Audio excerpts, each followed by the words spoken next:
and Chip and Culpy. What? Something funny happened today. Oh, we were in you should check out Vin and Sori Live. Are you going to upload all that shoe stuff and everything? Yeah, I have to probably edit that. You should have been recording from like the beginning of the day. Oh, I know. When I was like, nah, I'm not going. You should have recorded the whole thing. You're right. That would have been a completely different side of me. And you. Yeah. Yeah, you're right. Sometimes you take on the mom role. Anyway, so there's that. Also, I'm pretty excited. We've been able to get like in contact with all these famous people. So I really like that. So we have 2 famous people now on our as patrons. So we've got Gershok. Yeah. And X, which they're in a band. And then we got the big homie Russell Berger. Okay. He's actually a published author. Oh, really? Which is no joke. That's hard to do. The thing is going to be at the in the description. And we're actually gonna do a contest where he doesn't know this, but we're doing it now. Where somebody's gonna do something to win a book. So Russell Berger has a book called Hereafter Man Saga, which is a really cool idea. It's 3 separate stories. Yeah. But then they all connect for one big story. Yeah. Yeah. Which that's hard to do well. Yeah. I'm assuming I actually read a book with the kids like that. It was at the Time book. So it was like all these different characters from different places, and then it all interlocks. I'm assuming he did it well because he got published. So, and I know it's probably going to be stupid, silly, anybody can get published, blah, blah, blah, blah, blah. I'm writing a book right now. Remember that book I was writing? I got to chapter 3. Well, the whole thing is in your head. The whole book is written like you just have start to to finish. Stop and type. Literally every word is in my head right now. Yeah. But I got to type it up. But he did it, so you got to give it up to the big homie, because I'm sure he doesn't only do that. So anyway, it's called Hereafter Man Saga. The picture's there right here. You can see it now, and we're gonna be talking about it. And I think Dirk, I'm gonna task you to read the book. And maybe do a guest review with us or something like that. We're going to do something. Oh, that's cool. Yeah. So that's part of our promo thing, right? You get to the email us and we'll tell you how to do the promo thing if you want your stuff promoted. So there you are. So shout out to the big homie, Russ. Okay. This song is by our Patreon group, right? Yes, it is. This is, what's the name of this band? Stratovarius, and it's called Seasons of Change. Season of, Stratovarius is like the most expensive violins, I think. Oh, I didn't know what it was, but I liked the sound of it. Yeah, I'm pretty sure that's what it is. Oh, maybe there's a violin in it. I heard D.A. Carson give a talk about a Stradivarius one time. Oh, really? All right, let's do it. Season of Change. Which Patreon group was this? This was the Epic Underground. Epic Underground. Okay. Yep. All right, let's do it. All right. And... Go! Season of change. Life feels so strange. Look into my eyes. Do you see the truth?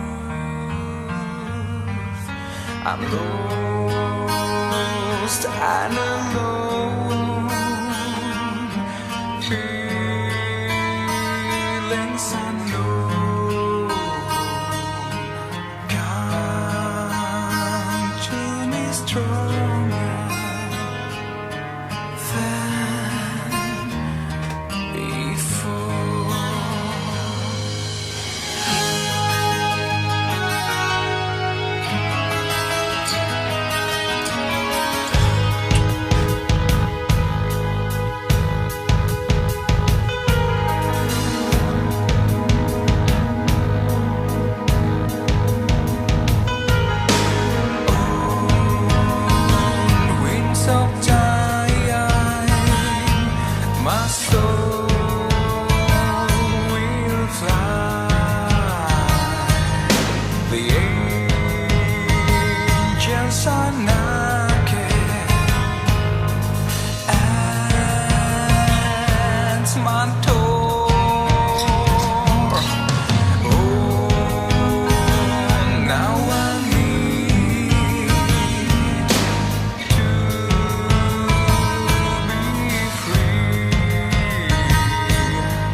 Halford.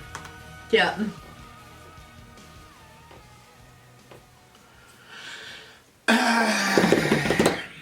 Alright. This one is what I refer to as a slow burner. I like that. Yeah. It like, it doesn't hit you, it doesn't like capture you like out the get-go. Oh, really? It didn't really capture me at the very, very beginning. Oh, see, it took me right in right away, and it just really? kind of... See, to me, like, slow burn makes it sound like you light up, and you just slowly keep going. Yeah, it didn't really... The first half of the song, I was like, I liked it. yeah. But then the second half, I was like, whoa, yes, yes. And then, of course, what he was saying was really significant. We did a review with a villager, and some of the themes, especially in the second half of the song, kind of went in line. Yes. You know what I'm talking about, yeah. Yeah. That review will be coming out. You don't know. But You don't know what we're talking about because you haven't seen the review yet. It's an early release. You'll know. It's a birthday review when it comes. Inshallah. Right. Shout out to the big homie. Yep. Much love to you, my guy. So yeah. So that one yeah. Well, it sucked you in immediately? What about it? Just What the about it sound, sucked you in? musically, what it was doing. Really? Yeah. I just thought it was kind of like flat a little bit. No, it like struck up like emotion. Why did you kiss me? That's a good point. I was kind of feeling emotional. You were feeling something. What? Yeah, me I was too. feeling emotional. Yeah. It's true. Yeah. That's a very astute observation. Maybe it was the lyrics. Let me look at the lyrics. Maybe it was the lyrics. I think it had something to do with the pictures too. Yeah, that's very important to me. Like the videos. Yep. Like the Because the picture, like over here, the woods. right, fall. Yep. With the colors and such. Yep. And we walk out in nature. We had love being in we nature. had that stretch, and inshallah ta'ala we'll be able to get back out there. But we do very Put a good. little pack on. We do. Carry Orion. We do. I'm not carrying him. We do pretty good when we're out in nature. When we have those times when we can get out It's so therapeutic. and one-on-one Yeah. and talk to. I don't know if it's the one-on-one aspect or if it's the nature or probably the both. Yeah, it's a combination. Well, I know for me, like, I'm a better person when I can be outside. She is. Honestly, it's In every way. like a huge difference. Yeah. I'm very, like, it's about the environment. Spurgeon used to say that. He said, because Spurgeon was this Christian pastor who dealt with depression his entire life. Yeah. And he basically, get out into God's world, man, Yeah. and feel God's wind on your Yes, face, and yeah. your spirits will rise. Amen. Like today when we went outside, I didn't know it was that simple, Spurgeon, but okay, go it ahead. really does help. It does, though. When we went outside today, like, you just felt energized because the weather was warmer and... We went through that stretch where I was just literally in 2 rooms for like 9 months straight. This room and then the other room. No, it was worse than that, babe.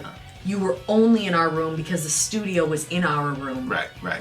So, You, like, lived in that room. like literally 24 hours a day.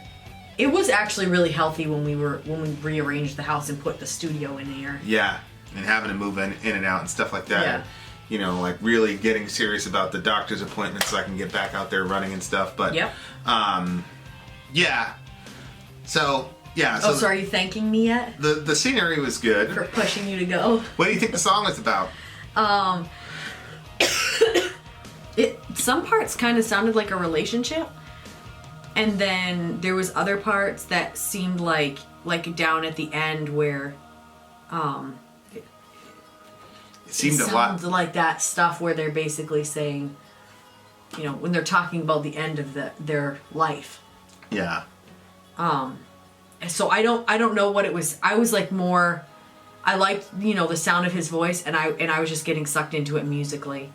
I think that's mostly what happens. It's very hard for me to focus on lyrics and like, unless it's obvious, like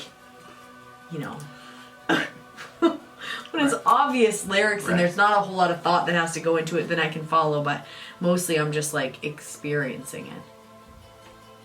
So was smooth. There is a what is it, Ecclesiastes, where he says there's a time for everything under the sun, a time to build, a time to destroy, Yep. a time to plant and a time to pull up. Yep. It says a time to love and a time to hate, a time Yep. to kill and a time to be, a time to be born and a time to die. wound and a time to heal. Yeah.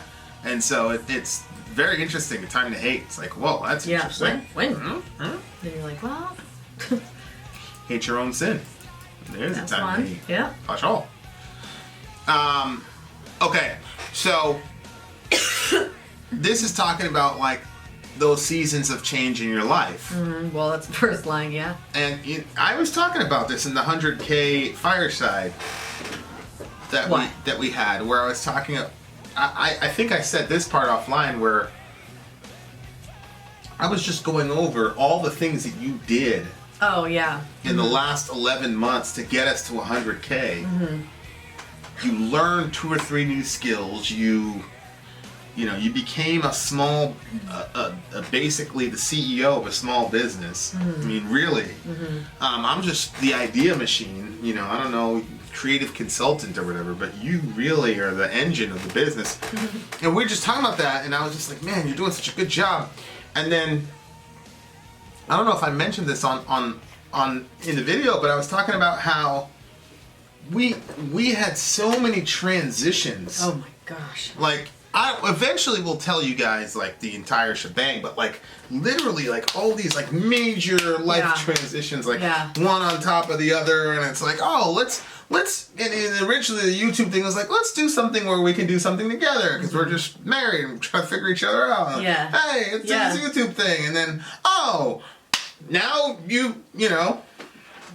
we're doing YouTube. Yeah. And then 4 or 5 months into that, hey, she's pregnant. Like it was. So seasons of change are sometimes they're really good. I think if they come like one at a time with some space, it's a really good positive thing. But I don't think I ever want to do this again in my life. Like that many. Oh, I don't recommend it. No. I was talking to my sister the other day, and I'm like, everything went so fast. And like I said, I don't recommend that for anybody, like to go like through so many changes in such a short span of time. Yeah. It's not a good feeling at all. It's too much. Yeah. Yeah. It's crazy. But you did it. I thought it was amazing how Ugh. It's one of the craziest things to witness all time.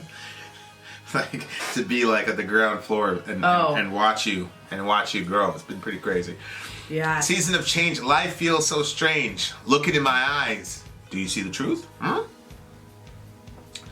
lost and alone. Feelings unknown come to me stronger than before. The feelings that he doesn't know comes to him stronger than before. On winds of time, my soul will fly. The angels are knocking at my door. See, I think he's. Honey, where were we talking about that? Where it said. Like, in other words, to live is to know loneliness. Like, what was that? Where was that? Like, I don't remember that one. Oh. Was that a song we did? I don't know. It might have been in my dream. I'm getting confused with my dreams are so, like, vivid lately. Don't do all those transitions. Yeah. To live is to know loneliness. No, I didn't. I don't know. Maybe it's a song we did. But the idea was. Oh yeah, that's a song that we did with that guy that we just. Oh okay. About. Yeah. So you know what I mean, like that whole, like if you actually live your life, you're gonna face moments of loneliness. And he was talking, I'm lost and I'm alone, feelings unknown, come to me stronger than before. It says the angels are knocking at my door. So I don't think this is a relationship song. I think it's an existential song. Like he's thinking about his life. He's reviewing his life. I think he's an old person in this song. I think it was, listen to me now, I'm so close to you, never felt like this before was... Well, he's probably talking about a dead relative. I'm so close to you because the angels are knocking at his door. He's close to dying. Oh. Maybe even Allah subhanahu wa ta'ala, inshallah. The angels are knocking on my door. Now I need to be free from all this hatred I feel inside. Let it be my dream, let it be my thoughts, all those things in my heart. One too many days, one too many years I wasted for nothing. I never realized the truth inside of every man for all to see. Listen to me now, I'm so close to you, never felt like this before. The carousel is spinning fast, better enjoy it while it lasts. Oh, okay. Maybe that's somebody else talking to him. So when you know, it doesn't break here, but it's when he says, "Listen to me now, I'm so close to you." Yeah. Because there's a ton of wisdom, like from "Listen to me now" all the way to the end. It's just a ton of wisdom about life. Whereas at the first half of the song, it looks like I'm trying to figure things out, blah blah blah blah blah. But then "Listen to me now," and then it's all this wisdom. So maybe it's a dead relative talking to him, saying, "Hey, listen, I'm close to you now. Never felt like this before. The carousel is spinning fast. Better enjoy it while it lasts." Da da da da da. Or it could just be his older self talking to his younger self. You'll remember when you're old. Right. And the meaning of this life is to live and is to die. Make the best out of your dreams. They're the world where you are free. See, this song. I wish, we could have done this song after we published the other song that we did, because there's a lot of There's overlap and then there's difference. Because here it says this one is a lot more Pollyannish than the other one. Because this one says, "Make the best out of your dreams. They're the world where you are free." So it's like, go after your dreams because you can be free if you accomplish them, or even pursuing them. But watch this. "All the sorrow and the pain will be washed away by rain, and eternal joy will come. And it can be found by everyone." And then he says, "At the end is drawing near. I'm not feeling any fear. I've found the truth inside after all the tears I've cried." So he's what looking. Do you think Go ahead. What do you think that truth is that he realizes? Well, I I think it's just the realization that seasons change and you got to enjoy. Because he talks about the carousel going fast and then just enjoying it and just being present where you are. And yeah, if we confine ourselves to the lyrics, he doesn't go to God or anything like that. Of course, it doesn't make sense that you can have eternal bliss without God. But if you just confine yourself to that, I think the truth that he found inside of himself is how to enjoy life in those moments when it changes. yeah. Yep. Because I've said to you before, I'm like, babe, we're gonna get out of this. We're gonna figure it out. We're gonna figure each other out. Da da da da.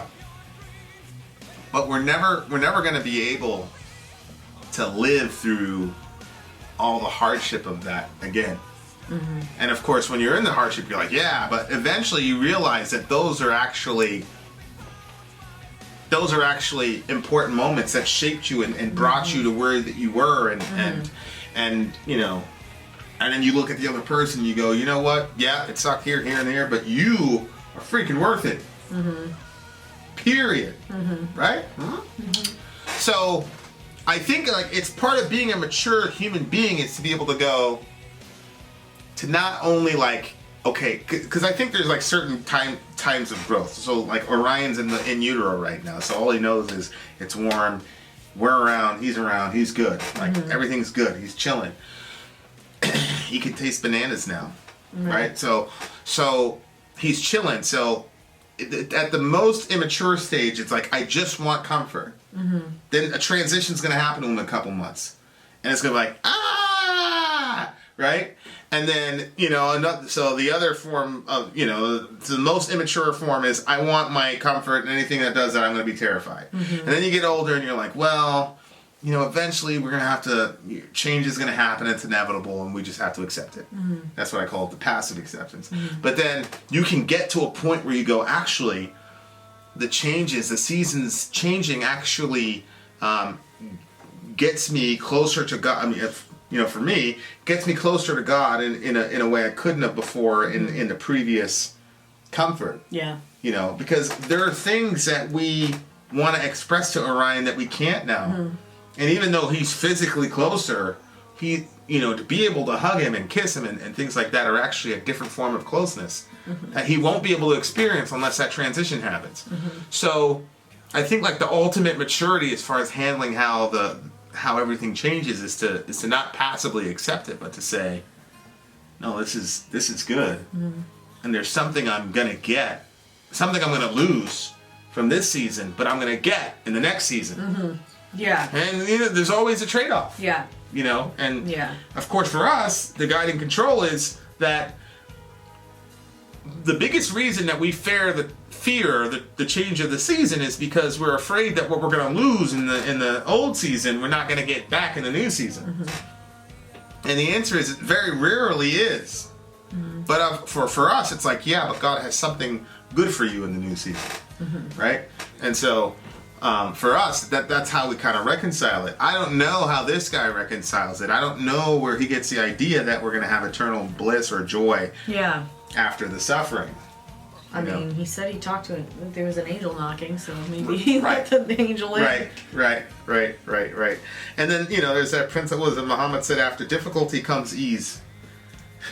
Which is a very, very simplistic statement, but I mean... Well, it's true, though. It's there in the Bible, too, cases, right? yeah. Sorrow may last for a night, but joy comes in the morning. After difficulty comes ease. So, there's a lot of...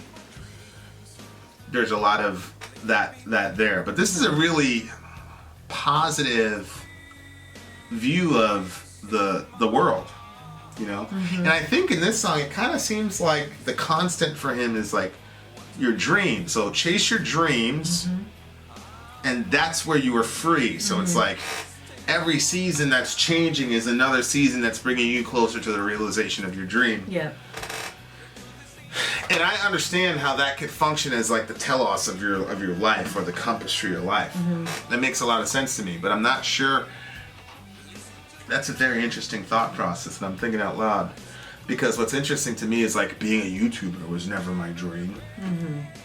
So though I had a dream, it was like, only 1% of people in America can have, do this. Right. And boom, you made it, yes. And then you get that, and you do all that, and you get out of your system, and then you're, X amount of Christians that try to attempt this fail. And, and then you do it. You do it in the hardest, literally the hardest place to accomplish that type of, and then boom, and then it's like, and then that's done, and then boom, another season happens, and hey, here's YouTube. And like literally, it was like bang, bang, bang, bang, bang. Oh, yeah. It's just like that. So like when you kind of look at, for me, I don't know how. For you, it looked like it kind of snuck up on you. Yeah. Whereas I grew up in that type of situation. Yeah. Where it's like, hey, guess what? We're moving. It wasn't healthy. Yeah. But it strengthened a kind of muscle to where it was like, all right, Vin, here we go. Yeah. And then I think subliminally at some level I had to kind of rely on God, because I couldn't rely on my parents because they were creating all the chaos. So anyway, I thought this one was a little bit more on the preachy side. The other one had enough darkness in it. The other one that we listened to, that I keep referring to, that had enough darkness in it to where it was like, I felt like it wasn't preachy. This one is more, it wasn't Imagine preachy, but it was a little bit preachy. Oh, well, okay. But I don't know, I feel like... I don't know. I don't notice when stuff is preachy. I loved it. Yeah, it's a completely subjective term that only has meaning to me in this particular moment. But the thing is, he starts off talking about his fears and crying and hatred and things like. He talks about his own, shortcomings in the situation, and I think I can relate to that because we struggled so hard. In the first year to balance all these plates that were spinning simultaneously, the things that happen were so extreme. It's like, 1 kid, 4 kids. Yeah. YouTube channel. All the YouTube people were like, all right, do a commit to doing it 1 video a week. 1 video a week.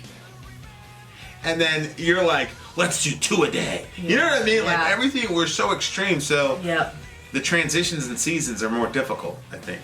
Yeah. So. Yeah, no, you're right. Because if we would have taken the advice and just done 1 a day, or, 1 a week. Yeah, we'd be at like 400 subscribers right now. Right, well, yeah, we wouldn't be where we are. But yeah, I mean, you can totally see how Sorry. Yeah. All right, what do you give the song? it's a 10 for me. A 10? Yeah. Allahu Akbar. I really liked it. It's an 8.5. It's 8.5. It wasn't a bad song. I'll never listen to it again, but it wasn't a bad song. Like, are you gonna listen to this song again? I rarely listen to the songs again. Been out. Sorry out. Gone.